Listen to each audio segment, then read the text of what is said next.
This is the principle of medicine, and I will preface this by saying I'm not a medical doctor, and so this is not with regards, prescriptions or surgeries or anything like that. This is a perspective about when it's actually quite very appropriate to be having these different kinds of, procedures.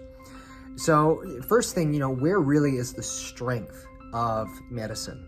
It is in emergency care. So broken limbs, dislocations, severe lacerations, car accidents, other kinds of, things that would either kill you or cripple you. It's also in terms of life-saving procedures. And it's also in terms of condition management. Now, what do I mean by that? Condition management in the sense of we find that there are certain chemicals or certain substances that if ingested, inhaled, injected into the body, that they produce a certain kind of physiological change that helps us to cope and to manage different kinds of, very unpleasant symptoms that we might be experiencing, whether they would be pain in different parts of our body, whether they would be irregularities in hormones or irregularities in terms of cellular structure, cellular function, whether they would be dizziness, vertigo, any number of different things like that. What it does is it prolongs life, is the short of it.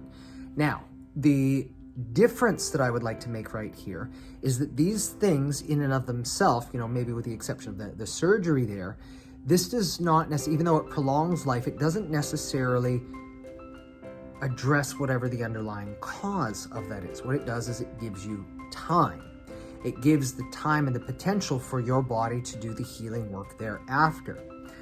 So one of the best, easiest examples that we might think of is, I want you to imagine a person who's brought into the emergency department and they're in a really, really bad state. And let's say that the surgeon and all of the nurses and everybody there, they go to heroic efforts to save somebody's life. And what are they going to say after that? They're going to say something, even if only to themselves, something along these lines. And it's that we have done everything we can. The rest is up to them. So what they're acknowledging right then and there is they're recognizing that they are not the ones who do the healing, that they as doctors, they're doing procedures here to give that person's own innate intelligence, the wisdom that heals the body from inside out, the best possible opportunity to do whatever it needs to do in terms of their recovery, in terms of their ability to heal, in order to get back to as close as life as possible. But they're not the ones who do it, per se. But they're setting the stage so that there's the potential and the possibility there for that, okay? Now, how then does that apply to, medicine? Medicine, at least ideally, and there might be a few, circumstances depending on what a person, may have going on in terms of epigenetic factors, such as like a type 1 diabetic, something like that, where they need continual insulin. But what we're referring to here is that the purpose of medication, really what it should do is it should be to buy you time to find the underlying cause. So let's say you're experiencing some kind of symptom. I'm just going to use pain because it's a very common one there. Let's say you're experiencing pain of some unknown origin in some part of your body. Well, it may be useful to take a painkiller in order to just help you manage or cope with those different symptoms. But in and of itself, that painkiller is not correcting whatever the underlying cause of it actually is. And that then, between your doctor, your physician, or other healthcare practitioner, it's up to you then, if you're going to be taking medication, you're doing so to give you time so that it's not completely debilitating, so that you can find what the underlying cause of that may actually be. Whether it is a lifestyle thing or if it's an interference to your normal body function.